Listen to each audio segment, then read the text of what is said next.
여러분, 인생을 가장 빠르고 처참하게 망치는 방법이 무엇인지 아십니까? 역설적이게도 그것은 바로 모든 사람에게 친절한 사람이 되는 것입니다. 우리는 아주 어린 시절부터 착하게 살아야 한다고 남을 먼저 배려하고 양보하는 것이 미덕이라고 반복해서 배웠습니다. 하지만 그 가르침은 우리 인생에 있어 가장 치명적인 독이 될 수 있는 사실 하나를 교묘하게 빠뜨렸습니다. 이 약육강식의 세상에는 당신의 그 순수한 선함을 기회로 보고 당신의 인생을 통째로 집어삼키려는 정서적 포식자들이 반드시 존재한다는 사실입니다. 오늘 저는 여러분께 매우 불편하지만 반드시 마주해야 할 잔인한 진실을 말씀드리려 합니다. 당신이 그동안 세상에 베풀어온 그 따뜻한 호의가 사실은 당신의 영혼을 조금씩 갉아먹는 독이 되고 있다면 믿으시겠습니까?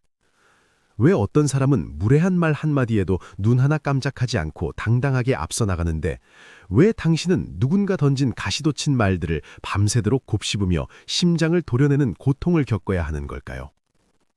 오늘 이 시간은 단순히 인간관계를 잘하는 기술을 넘어서 당신의 무너진 성벽을 다시 쌓고 영혼을 지켜내는 심리적 생존 전쟁의 실체를 아주 깊이 있게 파헤쳐 보겠습니다. 먼저 우리가 마주해야 할 가장 거대하고도 교활한 위협은 바로 사람의 탈을 쓴 악마들입니다. 저는 세상을 망치는 나쁜 사람들을 크게 두 부류로 정의합니다. 바로 악당과 악마입니다. 악당은 차라리 쉽습니다. 그들은 규칙을 부수고 물건을 훔치며 눈에 보이는 물리적 피해를 줍니다. 우리가 경계해야 할 대상이 명확하죠. 하지만 진짜 무서운 것은 악마입니다. 악마는 당신의 지갑이나 물건을 훔치지 않습니다. 대신 당신의 마음을 훔치고 영혼을 지배합니다. 그들은 당신의 마음에 아주 미세한 균열을 내고 그 사이로 스며들어 당신의 생각과 행동을 완벽하게 통제합니다. 최근 심리학계에서 가장 뜨겁게 논의되는 나르시시스트가 바로 그 전형적인 악마의 얼굴을 하고 있습니다. 많은 분이 이들을 단순히 자기애가 강한 이기주의자 정도로 가볍게 생각하시는데 그것은 매우 위험한 오해입니다. 나르시시스트들은 타인의 자아를 철저히 파괴하고 그 고통을 먹고 살며 오직 자신만이 빛나기 위해 주변을 어둠으로 몰아넣는 데 중독된 자들입니다. 이들은 처음 당신 앞에 나타날 때 결코 험악한 표정을 짓지 않습니다. 오히려 천사의 얼굴 혹은 당신이 평생 기다려온 구원자의 모습으로 다가옵니다. 당신의 모든 말에 공감해주고 당신이 듣고 싶어하는 찬사를 쏟아내며 간이라도 빼줄 것처럼 헌신합니다. 하지만 명심하십시오. 그것은 당신이라는 먹잇감을 안심시키고 정신을 혼미하게 만들기 위한 치밀한 미끼일 뿐입니다.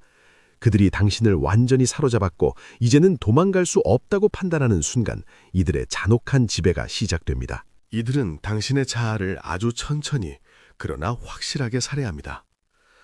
너는 내 덕분에 이만큼이라도 사는 거야. 너 같은 모자란 사람을 나 아니면 누가 받아주겠니? 너는 왜 항상 그 모양이야? 이런 비수 같은 말들을 매일같이 당신의 귀에 쏟아붓습니다. 당신을 주변 지인들로부터 고립시키고 오직 자신의 인정만을 갈구하게 만들며 결국 당신 스스로를 쓸모없는 존재로 믿게 만듭니다.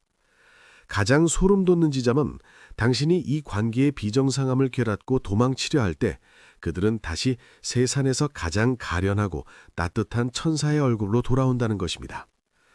제가 상담했던 한 남성의 사례는 나르시시스트의 잔혹함을 여실히 보여줍니다. 그는 6년이라는 긴 시간 동안 아내의 정서적 폭력 아래 숨죽이며 살았습니다. 남편은 퇴근 후 단 40분 안에 집에 도착해야 했고 도착하자마자 모든 집안일과 육아를 완벽히 해내야 했습니다.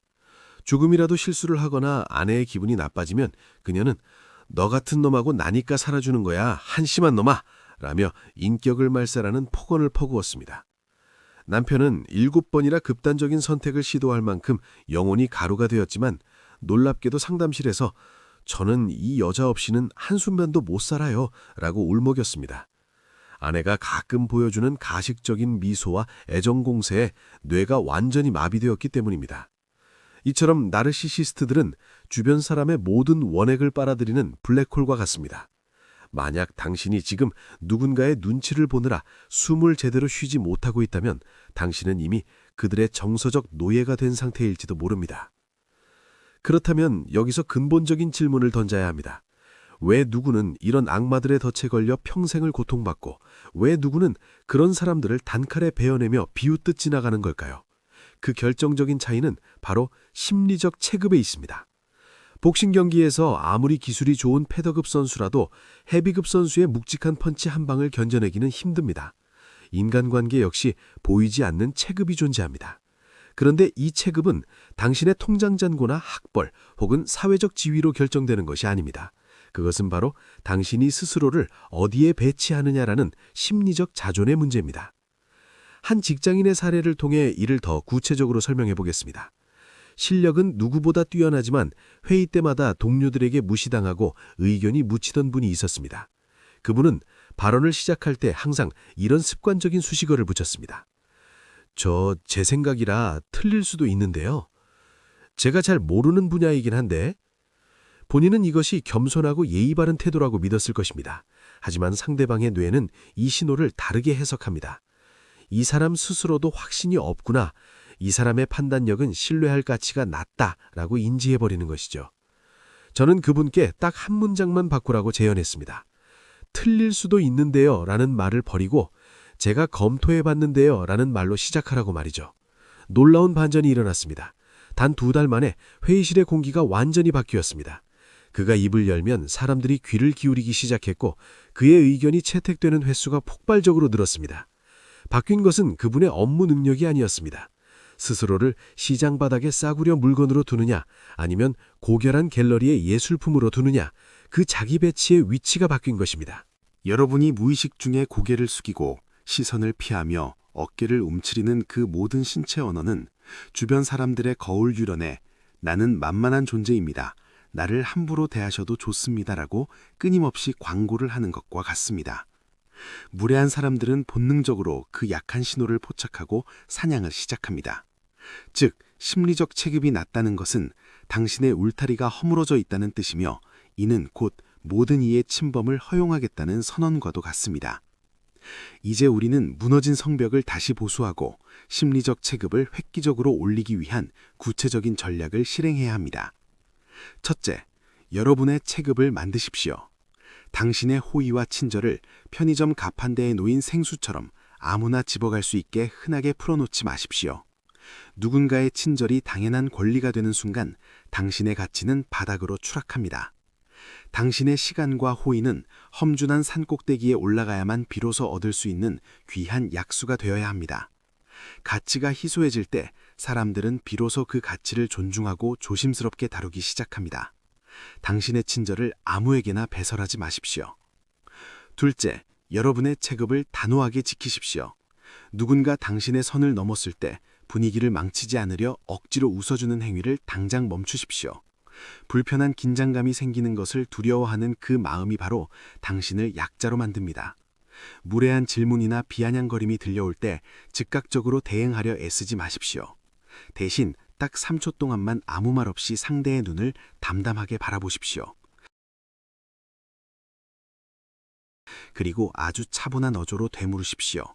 그건 왜 그러시는 건가요? 혹은 지금 그 말씀은 어떤 의도로 하신 건가요? 이 3초의 정적과 단호한 질문은 당신을 지키는 가장 강력한 심리적 보호막이 됩니다. 상대는 그 순간 당신의 체급이 자신보다 높다는 것을 본능적으로 깨닫고 당황하게 될 것입니다. 셋째, 여러분의 체급을 세상에 증여하십시오. 스스로를 부르는 내면의 언어부터 대대적으로 개혁하십시오. 죄송하지만, 틀릴 수도 있지만, 부족하지만 같은 자기 비하적 수식어를 당신의 사전에서 완전히 삭제하십시오. 당신이 스스로를 존중하지 않는데 세상 그 누가 당신을 존중하겠습니까? 복싱에서 체급이 맞지 않으면 경기는 아예 성립조차 되지 않습니다. 당신이 스스로의 체급을 갤러리 수준으로 격상시키는 순간 나르시시스트와 무례한 약탈자들은 싸우기도 전에 스스로 뒷걸음질 칠 것입니다. 그들은 자신보다 체급이 높은, 즉 자기 통제력이 강한 사람을 세상에서 가장 두려워하기 때문입니다. 여기서 여러분은 이런 현실적인 걱정이 드실지도 모릅니다. 이렇게 단호하게 굴면 주변의 사람이 다 떠나가고 나만 혼자 남지 않을까요? 솔직하게 말씀드리겠습니다. 네, 맞습니다. 당신 곁을 지키던 수많은 사람이 떠나갈 것입니다. 하지만 기억하십시오. 그것은 매우 건강하고 정상적인 정화 과정입니다. 여러분의 인간관계를 하나의 주차장이라고 가정해 봅시다. 지금 당신의 인생 주차장에는 기름이 줄줄 새고 쉴 새 없이 소음을 내며 녹슬어 빠진 고물차들이 명당 자리를 모두 차지하고 있습니다. 그들은 단순히 자리만 차지하는 것이 아닙니다. 그들이 흘린 검은 기름은 당신의 삶이라는 바닥을 회복 불가능할 정도로 오염시키고 있습니다. 그 고물차들이 빠져나가야 비로소 바닥을 청소할 수 있고 먼 훗날 롤스로이스 같은 품격 있는 인연들이 들어올 빈자리가 생깁니다. 에너지를 빨아가던 정서적 흡혈귀들이 떠난 자리에는 어마어마한 보상이 찾아옵니다. 그것은 바로 당신의 시간과 감정적 자유입니다. 타인의 눈치를 보느라, 그들의 무리한 부탁을 들어주느라, 그들의 기분을 맞추느라 소모했던 에너지를 계산해 본 적이 있습니까?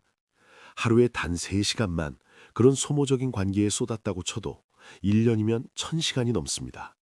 1000시간이면 당신은 새로운 외국어를 마스터할 수 있고 완전히 새로운 기술을 배워 전문가가 될 수도 있으며 망가졌던 건강을 완벽하게 되찾을 수도 있는 방대한 시간입니다.